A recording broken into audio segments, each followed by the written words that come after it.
Good morning, everyone. Let's do our prayers first. Om Guru Brahma, Guru Vishnu, Guru Devo Maheshwara, Guru Sakshat Parbrahma, Tasmai Shri Guruve Namaha. Om Bhur Swah Tatsavitra Vargo Devasya Dhimahi Dhiyo Yo Nah Prachodayat Asto Ma Sadgamya Tamso Ma Jyotirgamya Mrityorma Mritam Gamya Om Sehna Bhavatu Sehno Bhunaktu Saviryam Karvavahi तेजस्विनावधीतमस्तु मा विद्वेषावहि ओम शांति शांति Shanti Om. Let's open Yoga Vashishth Granth towards the end of the second book, page number 542. And this is a story, continuation of the story which Ramchandra ji is asking his Guru Vashishth, the clarification of something happened in his life. So Kund Dant bole, हे मुनीश्वर, मुझको बड़ा संशय है कि उसी अंतपुर में अपने अपने द्वीपों का राज्य वे करेंगे। कदम तपा बोले, हे साधु, ये सब संसार जो तुमको दिखता है वह कुछ बना नहीं, शुद्ध चिन्ह मात्र सत्ता अपने आप में स्थित। एक्सक्यूज उनको जो अंतपुर में अपनी अपनी सृष्टि भासित होगी उसका क्या रूप होगा? उनका जो अपना अनुभव है वही सृष्टि रूप होकर भासित होगा। आप ही सृष्टि रूप और आप ही राजा होंगे। ये जो कुछ संसार तुमको दिखता है वह भी पर ब्रह्म है, भिन्न कुछ नहीं।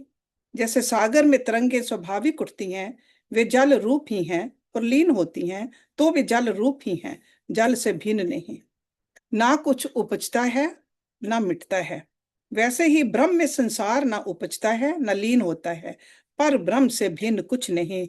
इससे वे ब्राह्मण भी अज रूप अपने आप को फुरने से जगत रूप देखेंगे। हे साधु, जब सुषुप्ति होती है तब आप ही अद्वैत अनुभव होता है और फिर उसमें स्वप्न की सृष्टि प्रकट होती है, पर वही सुषुप्ति रूप है। वैसे ही परम सुषुप्ति रूप आत्मा है, जहां सुषुप्ति भी लीन हो जाती है और उसमें यह संसार प्रकट होता है, वह सब वही रूप है। आधार अधेय से रहित ब्रह्म सत्ता अपने आप में स्थित है। हे साधु, जैसे एक ही मंदिर में बहुत पुरुष शयन करें तो उनको अपने अपने स्वप्न की सृष्टि दिखाई पड़ती है, इसमें कुछ आश्चर्य नहीं। वैसे ही उनको अपनी अपनी सृष्टि दिखेगी तो इसमें आश्चर्य क्या है? जो कुछ जगत दिखाई देता है वह ब्रह्म में है और ब्रह्म रूप ही अपने आप में स्थित है। कुंद दंत बोले, हे भगवान, आत्म सत्ता तो एक और केवल एक है, बल्कि उसको एक भी नहीं कह सकते। वह परम शांत रूप शिव पद और अद्वैत रूप है, तब नाना प्रकार की क्यों भासित होती है? ये तो स्वभाव सिद्ध है, तब नाना होकर वास्तविक क्यों लगती है? कदम तपा बोले, हे साधु, ये सब शांत रूप और चैतन्य आकाश है। नाना प्रकार की जो भासित होती है वह और कोई नहीं, आत्म सत्ता ही अपने आप में स्थित है। जैसे स्वप्न सृष्टि दिखाई देती है वह कुछ बनी नहीं, अपना अनुभव सृष्टि रूप होकर दिखता है, वैसे ही ये जगत अनुभव रूप है। हे साधो, सृष्टि के आदि में अद्वैत आत्म सत्ता थी, उसमें जो जगत प्रकट हुआ उसे भी तुम वही रूप जानो। जैसे सागर ही तरंग रूप होकर दिखता है, वैसे ही आत्म सत्ता सृष्टि रूप होकर भासित होती है। जैसे कोई खंबे से रहित स्थान में सोया हो, उसको बहुत खंभों से युक्त मंदिर दिखाई पड़े तो वहां बना तो कुछ नहीं, अनुभव आकाश ही खंभ रूप होकर दिखता है। वैसे ही जो कुछ संसार तुमको दिखाई देता है वह अपना अनुभव रूप जानो। जैसे आकाश में शून्यता, अग्नि में उष्णता और हिम में शीतलता है, वैसे ही आत्मा में संसार है। चाहे कोई जगत कहो अथवा ब्रह्म कहो, ब्रह्म और संसार में भेद नहीं है। जैसे वृक्ष और तरु एक ही वस्तु के नाम हैं, वैसे ही ब्रह्म और जगत एक ही वस्तु के दो नाम हैं। इंद्रियों और मन से अतीत आत्मा को ही संसार जानो, और जो इन तीनों का विषय है वह भी आत्मा को जानो। दूसरी वस्तु कुछ नहीं है। नाना रूप जो दिखता है वह नानत्व नहीं हुआ, दूसरा नहीं दिखता। जैसे स्वप्न में बड़े आरंभ दिखते हैं और सेना तथा नाना प्रकार के पदार्थ दिखते हैं, परंतु कुछ हुए नहीं, वैसे ही यह संसार नाना प्रकार दिखता है, परंतु कुछ हुआ नहीं। सब चिद आकाश रूप है। जैसे एक निद्रा की दो वृत्तियां हैं, एक स्वप्न और दूसरी सुषुप्ति। स्वप्न में नानत्व भासित होता है और सुषुप्ति में एक सत्ता होती है। वैसे ही चित्त संवित के फुरने में नानत्व दिखता है और ना फुरने में एक है। हे साधो, वह तो सब काल में एक रूप है, परंतु प्रमाद से भेद दिखता है। जैसे स्वप्न की सृष्टि अपना ही अनुभव रूप है, परंतु प्रमाद से भिन्न भिन्न दिखती है, वैसे ही ये संसार है, हमको तो सर्वदा वही भासित होता है। जैसे पत्ते, फूल, फल और टहनी एक ही वृक्ष के नाम हैं, जो वृक्ष का ज्ञाता है उसको सब वृक्ष रूप ही दिखते हैं, वैसे ही सब नाम रूपों से हमको आत्मा ही दिखाई पड़ता है। आत्मा से भिन्न कुछ नहीं भासित होता। आदि सुफुरन में जैसा निश्चय हुआ है वह और निश्चय पर्यंत वैसा ही रहता है। ये सब विश्व संकल्प रूप है और संकल्प का अधिष्ठान ब्रह्म ही संकल्प रूप होकर भासित होता है। संकल्प से जगत दिखता है, वह सब ब्रह्म रूप है। ब्रह्म और संसार में भेद नहीं, एक ही वस्तु के दो नाम हैं। जैसे पेड़ और तरु दोनों एक वस्तु के दो नाम हैं, वैसे ही ब्रह्म और जगत दोनों एक चैतन्य के नाम हैं। हे साधो, जो वाणी से अकथ है उसको ब्रह्म जानो, और जो शब्द व वाणी में आता है उसको भी तुम ब्रह्म जानो। ब्रह्म से भिन्न कुछ नहीं। जो ज्ञानवान है उसको सब ब्रह्म ही दिखाई देता है, पर अज्ञानी को नानत्व भासित होता है। जब अध्यात्म का अभ्यास करोगे तब सब जगत ब्रह्म रूप ही दिखेगा। इसी का नाम ज्ञान है। हे साधो, संसार नाना प्रकार का होकर दिखाई देता है तो भी नानत्व कुछ नहीं। जैसे समुद्र में द्रवता से नाना प्रकार की तरंगे, बुलबुले और भंवर दिखते हैं, परंतु जल से भिन्न कुछ नहीं, वैसे ही जो पदार्थ दिखते हैं वे सब आत्म रूप हैं, और जितने जीव बोलते मिलते हैं वे भी महा मौन रूप हैं, कुछ बने नहीं। चित्त के फुरने से नाना प्रकार के पदार्थ दिखते हैं, परंतु आत्मा से भिन्न कुछ नहीं, वही चिद आकाश ज्यों का त्यों स्थित है। जो कुछ आत्मा से भिन्न विद्यमान भासता है उसको अविद्यमान जानो। ब्रह्मा, विष्णु, रुद्र आदि जितना जगत भासित होता है वह सब स्वप्न का विलास है। जैसे नेत्र दोष से आकाश में तरोवर दिखते हैं, वैसे ही ब्रह्म दृष्टि से आत्मा में संसार दिखाई देता है, कुछ बना नहीं। जैसे सुषुप्ति में पुरुष सोया होता है, उसको फुरना नहीं फुरता, और फिर उसी सुषुप्ति से स्वप्न की सृष्टि उपज आती है, तो वह बनी कुछ नहीं, वही सुषुप्ति रूप है। पर स्वप्न में स्थित पुरुष को सत्य लगता है, और जो अनुभव में जगा है उसको सुषुप्ति रूप है। वैसे ही इस संसार को जानो।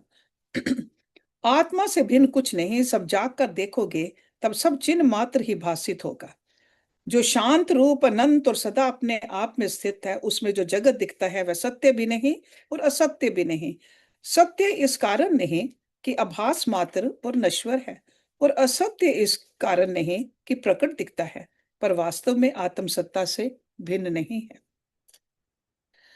भाव, अभाव, सुख, दुख, उदय, अस्त, सब वही आत्म सत्ता इस प्रकार भासित होती है। जैसे एक ही निद्रा के स्वप्न और सुषुप्ति दो पर्याय हैं, वैसे ही संसार और आत्मा दोनों एक ही सत्ता के पर्याय हैं। जैसे एक ही पवन स्पंदन और निस्पंद दो रूप होती है, वैसे ही आत्म सत्ता के दोनों रूप हैं। जब संवेदन नहीं फुरता तब अनिर्वचनीय होती है, और जब अहम भाव को लेकर फुरती है तब संकल्प रूपी सृष्टि बन जाती है। आकाश, वायु, अग्नि, जल, पृथ्वी तत्व, नक्षत्र, चक्र, देवता, मनुष्य, पशु, पक्षी, जल का नीचे चलना, अग्नि का ऊपर जाना, तारागण का प्रकाशमान होना आदि, पृथ्वी स्थित भूत आदि स्थावर जंगन रूप सृष्टि अपने स्वभाव सहित भासित होती है, और शुभ अशुभ कर्म होते हैं। उनमें सुख दुख फल की नीति होती है, परंतु आत्म सत्ता ही इस प्रकार भासित होती है। जैसे तुम मनोराज्य से स्वपन नगर कल्पित कर लो और उसमें विविध चेष्टा करो, तो जब तक संकल्प होता है तब तक वही सृष्टि स्थित होती है, और संकल्प मिट जाने पर सृष्टि लय हो जाती है। अतः और वस्तु कुछ ना हुई, तुम्हारा अनुभव इस सृष्टि रूप होकर स्थित हुआ, वैसे ही ये संसार अनुभव रूप है और कुछ नहीं। कुंद दंत ने पूछा, हे तपस्वी, संकल्प तो पूर्व स्मृति को लेकर फुरता है, ब्रह्म में मनोराज्य संकल्प की सृष्टि किस संसार को लेकर फुरती है? ये मेरा संशय निवृत्त करो। कदम तपा बोले, हे साधु, ये संपूर्ण सृष्टि किसी संस्कार से नहीं उत्पन्न हुई, भ्रम से भासित होती है। जैसे स्वप्न में यदि मनुष्य अपने को मृतक हुआ जानता है, तब उसको पूर्व के संस्कार की स्मृति तो नहीं होती, वह अपूर्व ही लगती है। वैसे ही ये पदार्थ जो तुमको दिखाई देते हैं वे अपूर्व हैं, किसी स्मृति से नहीं हुए। स्मृति और अनुभव तो जगत में ही उत्पन्न हुए हैं, पर जब जगत का फुरना ना था तब स्मृति और अनुभव भी ना थे। जब जगत प्रगटा तब ये भी प्रगटे हैं। इससे संपूर्ण संसार अपूर्व है और भ्रम से भासित होता है। जैसे स्वप्न में मरा व्यक्ति किसी कुल में अपना जन्म देखे और उसको ऐसे जान पड़े कि कुल चिरकाल से चला आता है, पर जब जाग उठे तब पूर्व जन्म किसको कहे और स्मृति किसको करे? ना कहीं जन्म रहता है ना कुल रहता है। वैसे ही ज्ञानवान को यह संसार आकाश रूप दिखाई देता है, तब मैं तुमको पूर्व की स्मृति क्या कहूं? हे ब्राह्मण, और कुछ बना नहीं, आत्म सत्ता ही ज्यों की त्यों स्थित है, जिससे ये सब संसार हुआ है, जिसमें ये सब है, और जो सब है वही सर्वात्मा है। जो वही है तो दूसरा किसको कहूं? इससे जानकर तुम विचारो, तब तुम्हारे सब दुख नष्ट होंगे। हे साधु, कर्ता, कर्म, करण, संप्रदान, अपादान और अधिकरण, ये 6 कारक ब्रह्म रूप हैं। कर्ता कर्म के करने वाले को कहते हैं, कर्म करने की संज्ञा है, कारण क्रिया का साधक है, संप्रदान जिस निमित्त हो, अपादान जिससे लय कीजिए, और अधिकरण जिसमें कीजिए। हे साधु, ये 6 कारक ब्रह्म रूप हैं। जगत का कर्ता भी ब्रह्म है, विश्वकर्मा भी ब्रह्म है, जगत का साधक भी ब्रह्म है, जिसके निमित्त ये विश्व है वह भी ब्रह्म है, और जिसमें ये विश्व होता है वह भी ब्रह्म है। ऐसे सर्वात्मा को नमस्कार है। उस सर्वात्मा को ऐसे जानना ही उसकी परम पूजा है। ऐसे ही तुम भी पूजन करो। हे साधु, अब तुम जाओ और अपने मनोवांछित में विचरो। तुम्हारे बांधव तुम्हारी राह देखते होंगे और उनके पास जाओ, जैसे कमल के पास भौरे जाते हैं। और मैं भी समाधि में स्थित होता हूँ। जो कुछ गूढ़ बात है वह भी मैं कहता हूँ, जिससे कोई सुख पाता है वही करता है। मुझको तो जगत दुखदायक दिखाई पड़ता है, इस कारण मैं समाधि में लगता हूँ। हे साधु, यद्यपि मुझे सब अवस्थाएं तुल्य हैं, तो भी चित्त की वृत्ति जो जगत के कष्ट से दुखित होकर आत्म पद में स्थित हुई है, उस स्थिति के सुख के संस्कार से वह फिर उसी ओर दौड़ती है। अब तुम जाओ, मैं समाधि में स्थित होता हूँ। नेक्स्ट सर्ग। कुंद दत्त को तत्व ज्ञान की प्राप्ति। कुंद दत्त बोले, हे साधु, इस भांति कहकर वह फिर समाधि में लगा और मन तथा इंद्रियों की क्रिया से रहित हुआ, मानो कागज पर मूर्ति लिखी हो। तब फिर हम उसे बहुत जगाते रहे और बड़े शब्द किए, परंतु वह ना जागा। निदान हम वहां से चले और उस ब्राह्मण के घर आए, तो उसके घर में बड़ा उत्साह हुआ। यथा समय क्रम से वे 7 भाई मर गए, पर 8वां मेरा मित्र जीता रहा। वह भी कुछ दिन में मृतक हो गया। तब मुझे बहुत शोक हुआ कि मेरा प्रियतम भी मर गया, अब मैं क्या करूं? हे राम, तब मैंने विचार किया कि फिर मैं कदम तपा के पास जाऊं तो मेरा दुख नष्ट होगा। निदान मैं वहां गया और 3 मास तक उसके पास बना रहा। उसको मैं जगाता रहा, परंतु वह न जागा। पर जब 3 मास हो चुके तब वह जागा। मैंने उसको प्रणाम करके कहा, हे मुनीश्वर, वे तो अपने अपने राज्य को भोगने लगे और मैं अकेला कष्ट पा रहा हूँ। इससे मेरा दुख तुम नष्ट करो। मैं तुम्हारी शरण आया हूँ। कदम तपा बोले, हे साधु, मेरे उपदेश से तुमको स्वरूप का साक्षात्कार न होगा, क्योंकि तुमको अभ्यास नहीं है। अभ्यास के बिना स्वरूप का साक्षात्कार नहीं होता। इससे मेरा कहना भी व्यर्थ होगा। मैं दुख नष्ट होने का एक उपाय तुमसे कहता हूँ, उससे तुम मेरे समान दुख मुक्त होकर अनंत आत्मा होंगे। हे साधु, अयोध्या नगरी के राजा दशरथ के गृह में राम जी पुत्र हुए हैं, जिनको विशिष्ट जी बड़ी सभा में मोक्ष का उपाय उपदेश करेंगे। वहां तुम जाओ तो तुमको भी स्वरूप की प्राप्ति होगी, संशय मत करो। हे राम, जब इस प्रकार तपस्वी ने मुझसे कहा, तब मैं वहां से चलकर तुम्हारे समीप आया हूँ। जो कुछ तुमने पूछा था वह सब वृतांत मैंने कहा, और जो कुछ देखा था वह भी कहा। श्री राम बोले, हे वशिष्ठ जी, जो वृतांत मैंने उससे सुना था वह प्रभु के आगे कहा। वह कुंद दंत भी आपके पास बैठा है। अब इससे पूछिए कि स्वरूप की प्राप्ति हुई कि नहीं हुई। वाल्मीकि जी बोले, हे भरद्वाज, इस प्रकार श्री राम ने कहा। तब मुनि शार्दूल वशिष्ठ जी कुंद दंत की ओर कृपा दृष्टि करके बोले, हे ब्राह्मण, ये जो मैंने मोक्ष का संपूर्ण उपाय कहा है उसको सुनकर तुमने क्या जाना। कुंदत बोले, हे सब संशयों के निवृत्त करने वाले, तुम्हारे वचन रूपी प्रकाश से मेरे अज्ञान रूपी अंधकार का नाश हुआ है। जो कुछ जानने योग्य पद है वह मैंने जाना, और जो कुछ पाने योग्य था वह पाया। अब मैं अपने स्वभाव में स्थित हूँ, और मुझको कोई कल्पना नहीं रही। मैं अनंत आत्मा, नित्य शुद्ध अच्युत परमानंद स्वरूप हूँ। सब संसार मेरा ही स्वरूप है। हे भगवान, अंतःपुर में इतनी सृष्टि के समा जाने का जो संशय मुझे था वह तुम्हारे वचनों से दूर हुआ, और अब एक एक राई में मुझको ब्रह्मांड भासित होता है, और आत्मत्व भाव से दिखाई देते हैं। जैसे अनेक दर्पणों में अपना मुख ही दिखाई देता है, वैसे ही मुझको सब और अपना आप ही भासता है। हे भगवान, तुम्हारे वचन मैंने आदि से अंत तक सब सुने हैं, जो परम पावन, सार का परम सार और आत्मबोध का कारण है। उनको विचारने से मेरी भ्रांति निवृत्त हो गई। अब मैं अपने आप में स्थित हुआ हूं। नेक्स्ट सर्ग 239। सब कुछ ब्रह्म ही है। ब्रह्म का संकल्प होने से जगत उससे भिन्न नहीं। वाल्मीकि जी बोले, जब इस प्रकार कुंद दंत ने कहा, तब वशिष्ठ परम पद पाने का कारण परम उचित वचन फिर कहने लगे कि हे राम, अब कुंद दत्त ने आत्म अनुभव में विश्राम पाया है। इसको अब हस्त अमलकवत अपना आप अनुभव रूप संसार भासित हो रहा है।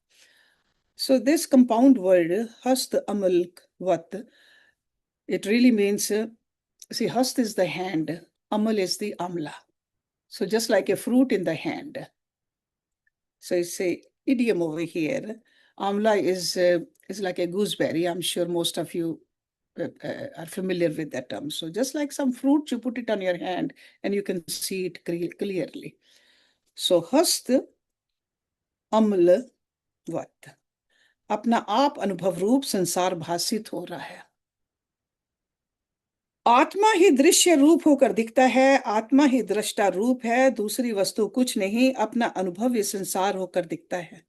वह अनुभव आकाश सम शांत रूप अनंत और अखंड सदा ज्यों का त्यों है। हे साधु, वह नाना रूप दिखता है, परंतु नाना नहीं है। वह सदा ज्यों का त्यों अचैत्य चिन्ह मात्र परम शून्य है, जिसमें शून्य भी शून्य हो जाता है, और चेत दृश्य रूप स्फुरन से रहित है। इसी कारण परम शून्य है। बोलता दिखता है परंतु परम मौन है। हे राम, उसमें संसार कुछ बना नहीं। जैसे सोपन में पहाड़ दिखाई देते हैं जो ना सत्य हैं और ना असत्य, वैसे ही ये जगत सत्य असत्य से विलक्षण है, क्योंकि कुछ बना नहीं। जो कुछ दिखता है वह आत्मा है।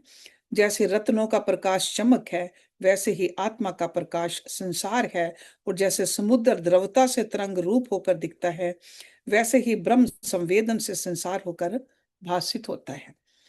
आदि में जो स्पंदन फुर आया है वही संसार रूप होकर स्थित है, पर आत्मा कार्य कारण भाव से रहित है। जिसको प्रमाद है उसको ये कार्य कारण भाव सहित भासित होता है, और उसके लिए वैसा ही है।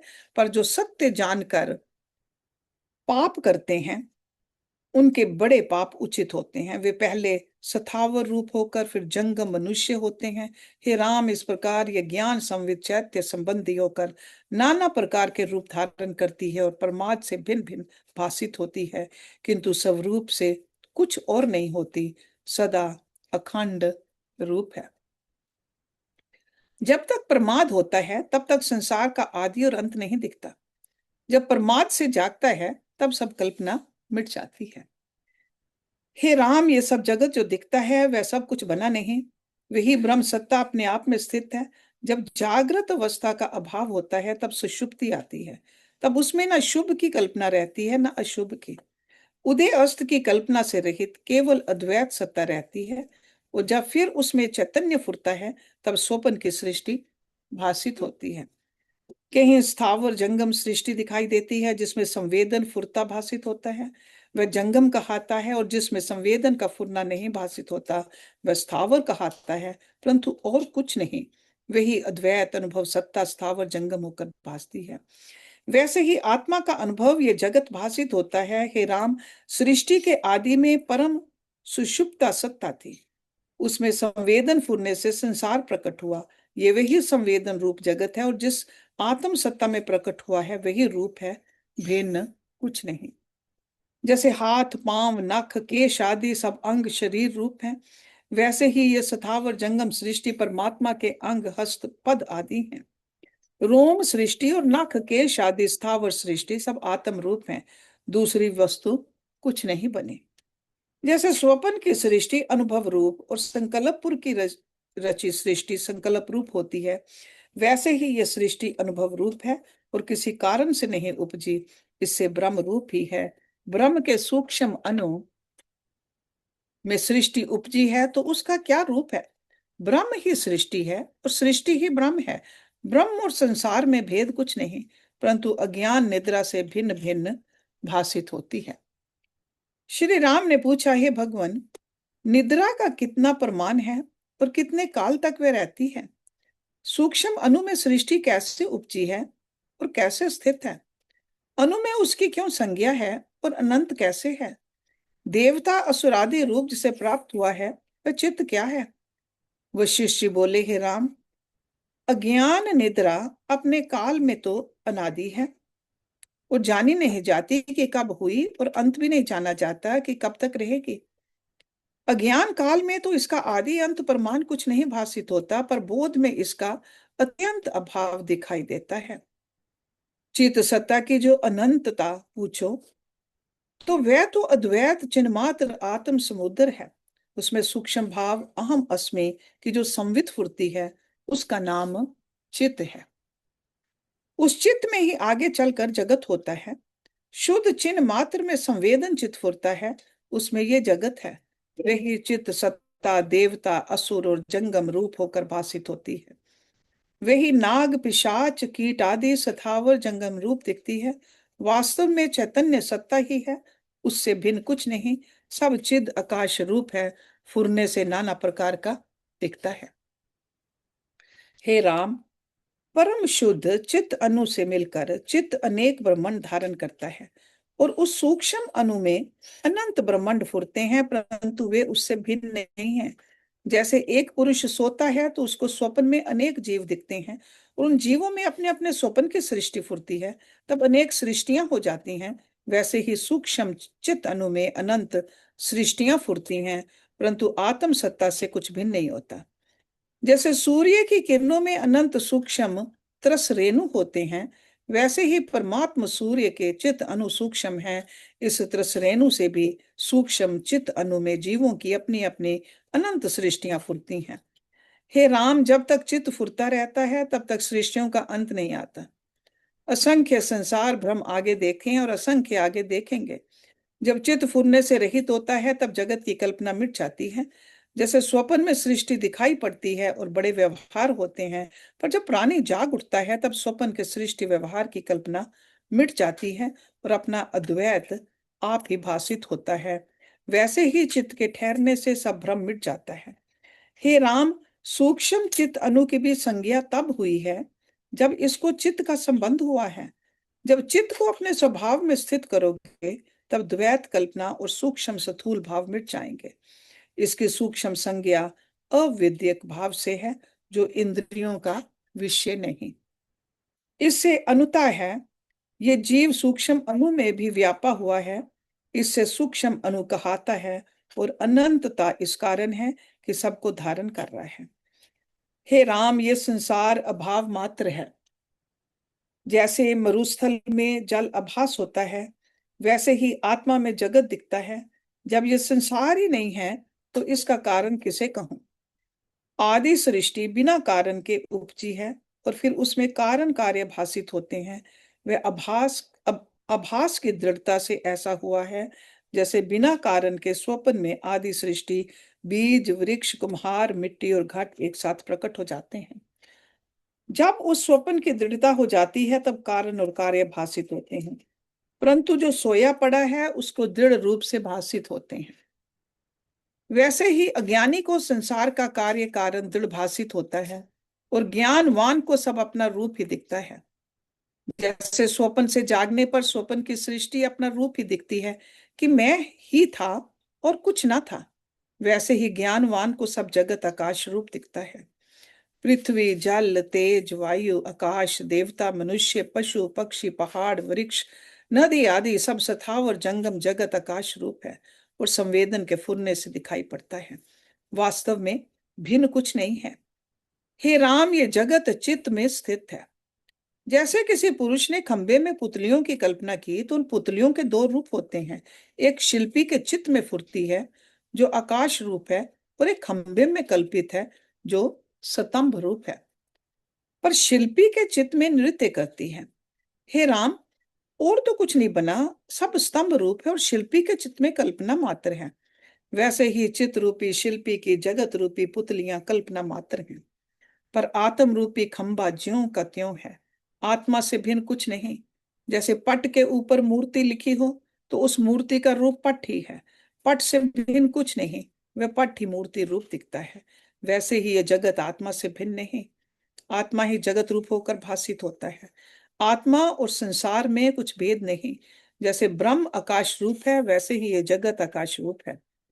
जगत आधार है और उसमें ब्रह्म वसने वाला है, वैसे ही ब्रह्म आधार है और उसमें जगत बसने वाला है।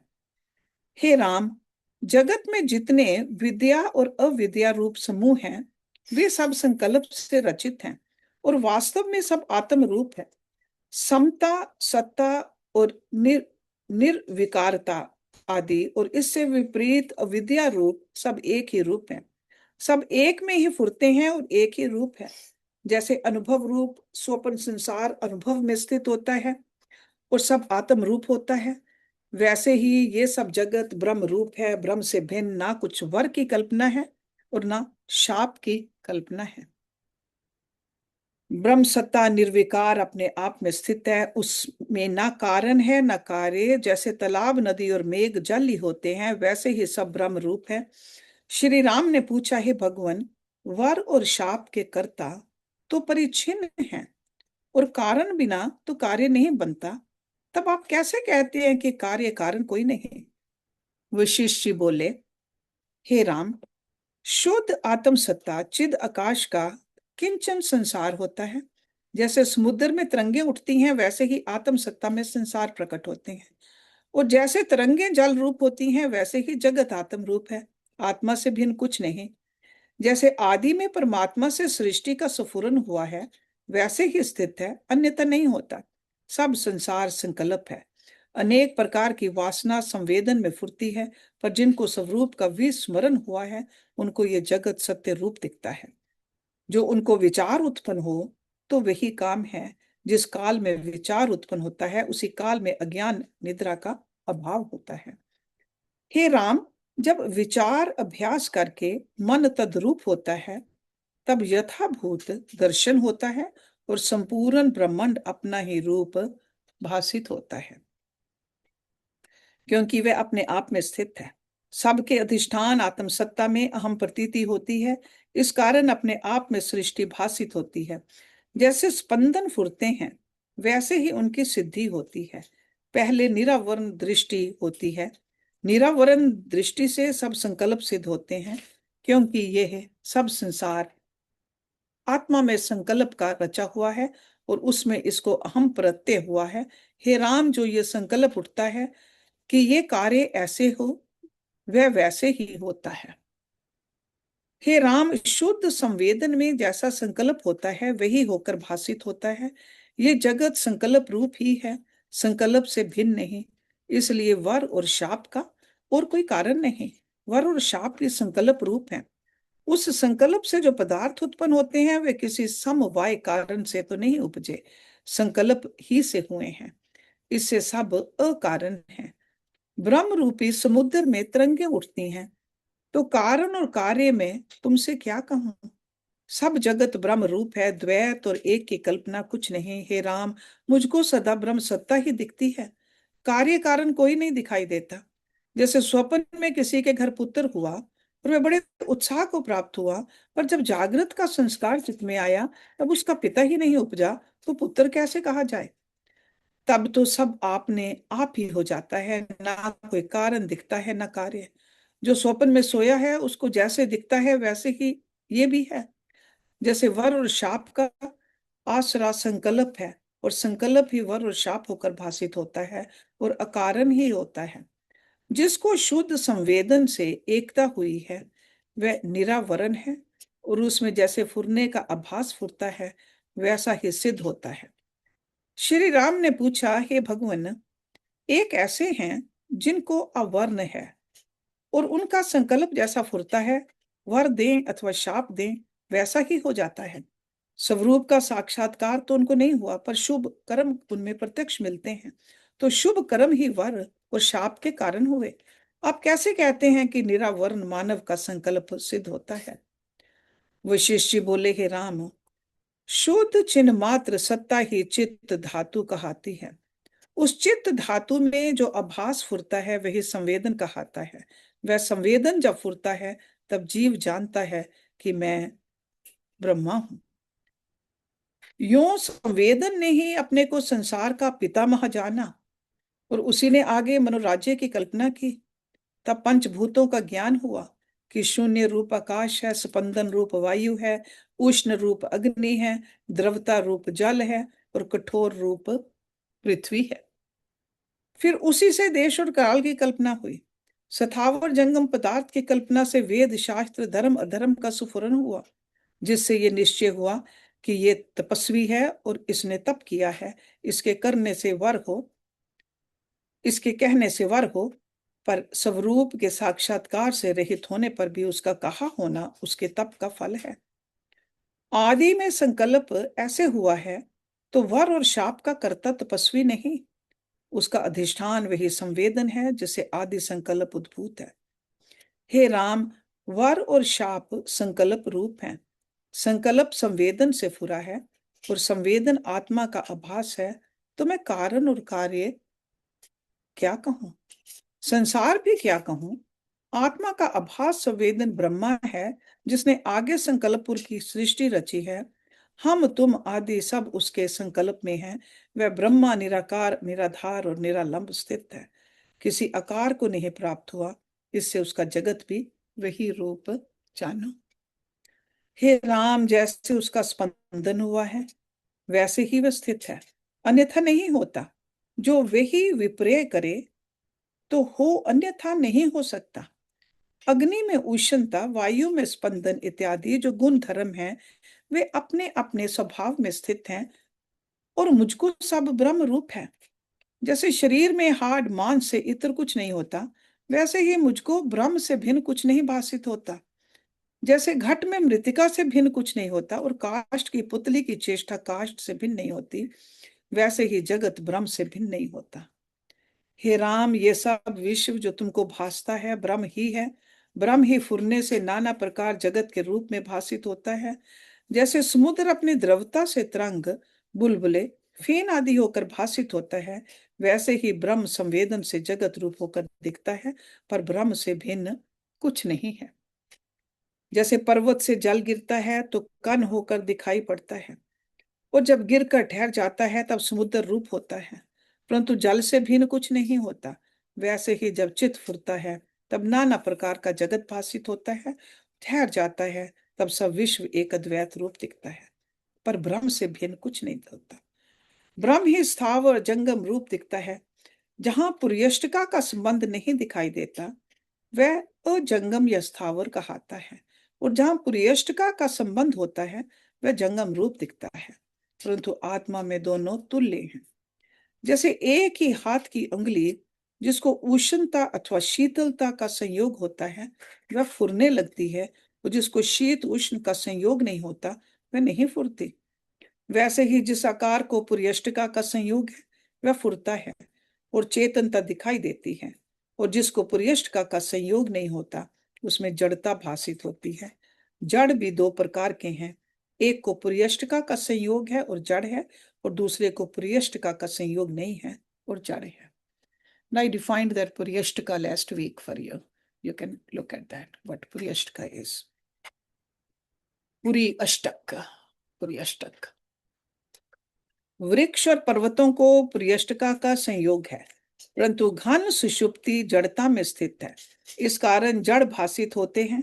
और मृतिका का पुर्यष्टका से रहित है, इस कारण जड़ है, परंतु वास्तव में स्थावर जंगम इष्ट अनिष्ट वर शाप देश काल पदार्थ सभी ब्रह्म रूप हैं, और ब्रह्म सत्ता ही ऐसे स्थित हुई है।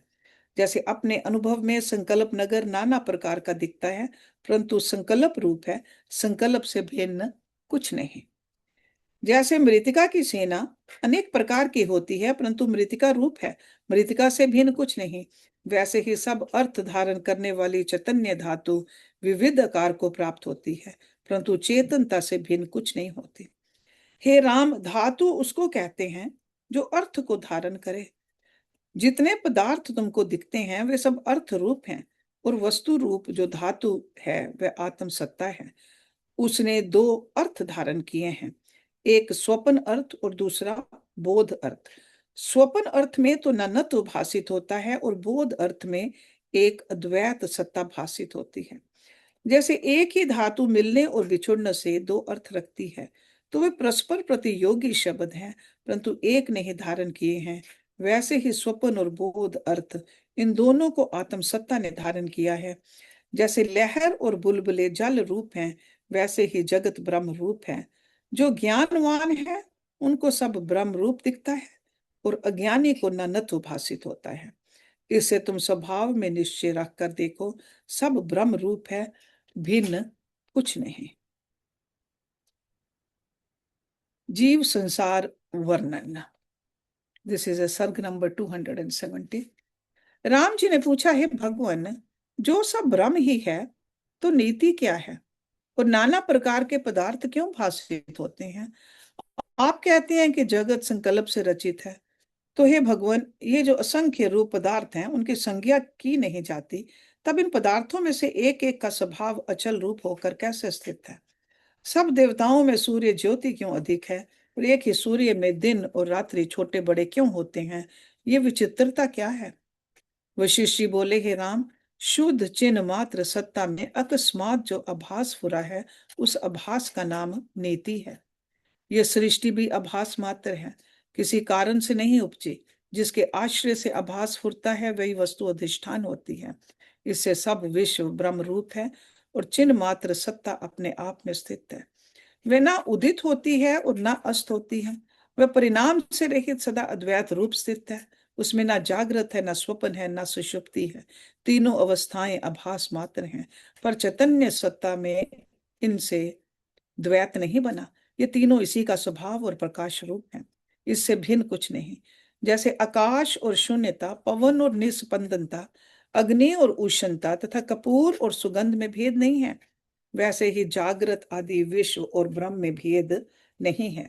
हे राम, शुद्ध चिन्ह मात्र में जो चित्त भाव हुआ है उसमें चैतन्य आभास हुआ है, और उसमें जैसा संकल्प हुआ है वैसे ही स्थित हुआ है कि ये इस प्रकार हो और इतने काल रहे।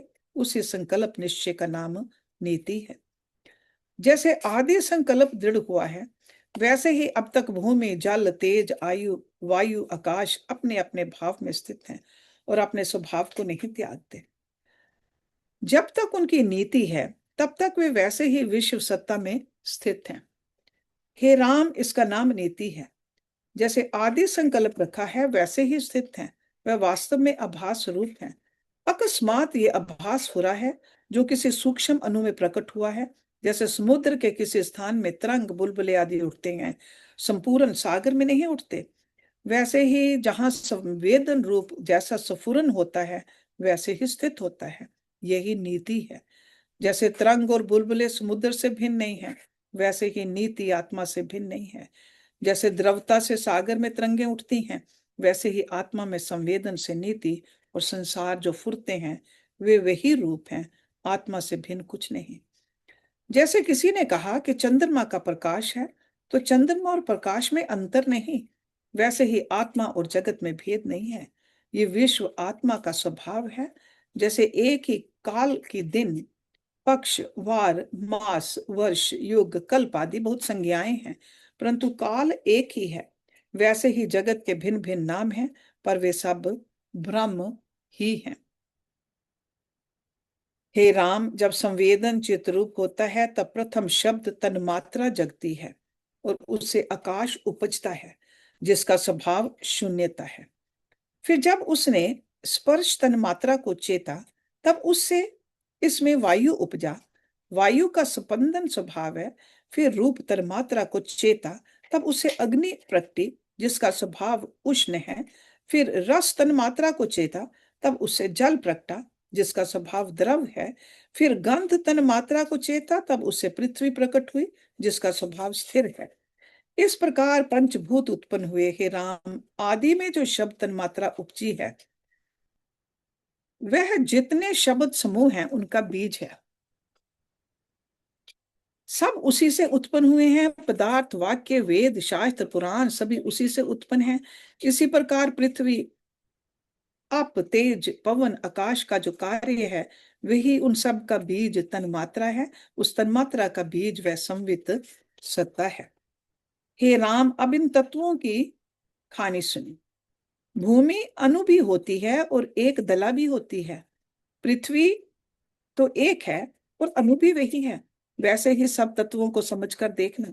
भूमि की खानी भूपीठ है, जो संपूर्ण प्राणियों को धारण करती है। जल की खानी समुद्र है, जो सब पदार्थों में रस रूप होकर स्थित है। अग्नि का तेज जो प्रकाश है, उसकी समिष्टि सूर्य है। सब स्पंदनों की समिष्टि पवन है और संपूर्ण शून्य पदार्थों की खानी अंबर है। इस प्रकार पांचों तत्व संकल्प से उपजे हैं। जैसे बीज से अंकुर उपजता है, वैसे ही ये तत्व संकल्प से उपजे हैं। संकल्प संवेदन से उत्पन्न है और संवेदन आत्मा का आभास है। वह अद्वैत, अच्युत, निर्विकल्प और सर्वदा अपने आप में स्थित है। उसी के आश्रय से संवेदन आभास उपजा है। फिर संवेदन से संकल्प उद्भूत है और संकल्प से जगत बन गया है। जैसे समुद्र में तरंगे उठती हैं और लीन होती हैं, वैसे ही संकल्प से जगत उपजा है और फिर संकल्प में ही लीन होता है। जैसे तरंगे जल रूप हैं, वैसे ही पृथ्वी, वारी, तेज, वायु, आकाश सब चैतन्य रूप है।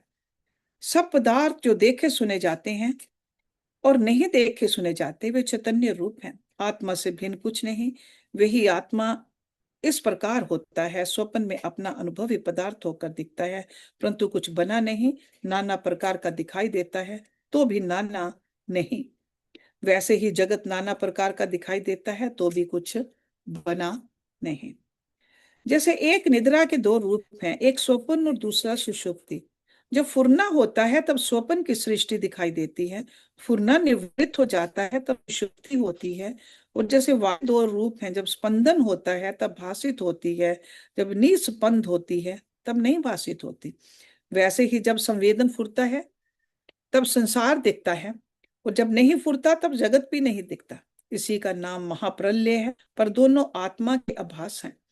हे राम, संकल्प रूप ब्रह्मा ने आत्मा में पृथ्वी क्रम रचे हैं।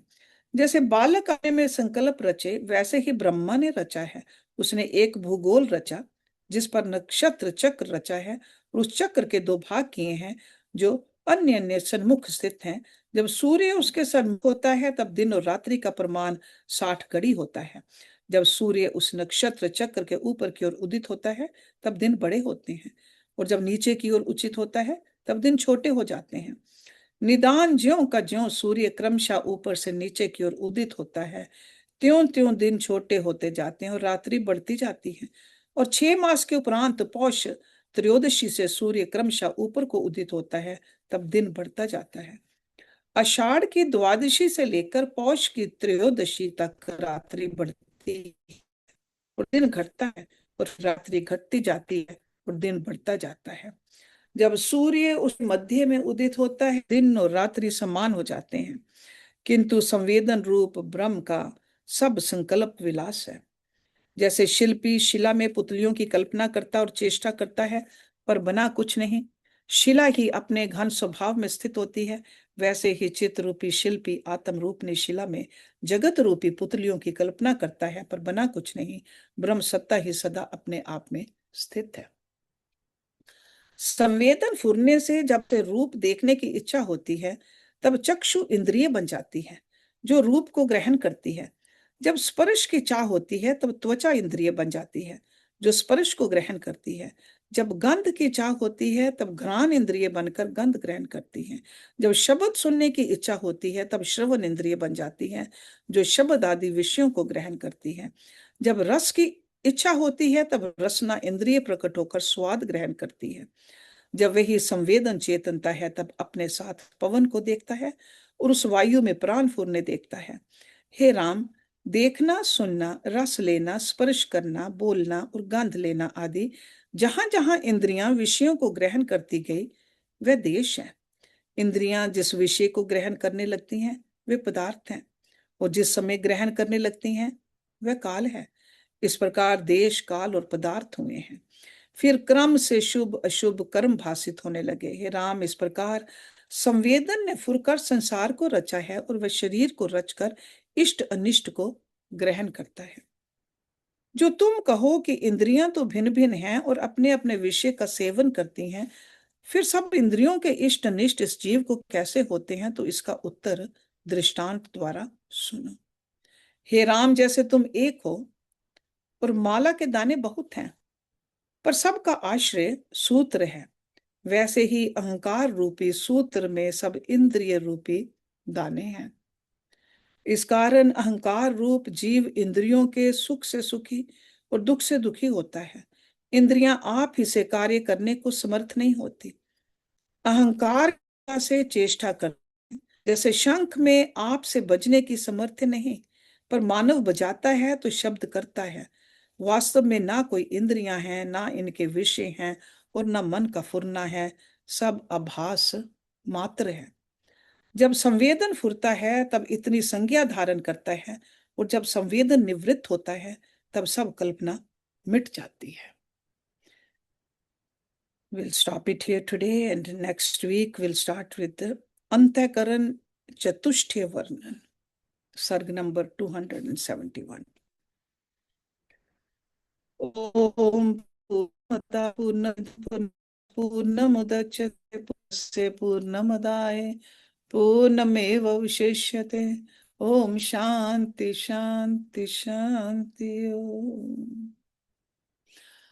Thank you very much for joining.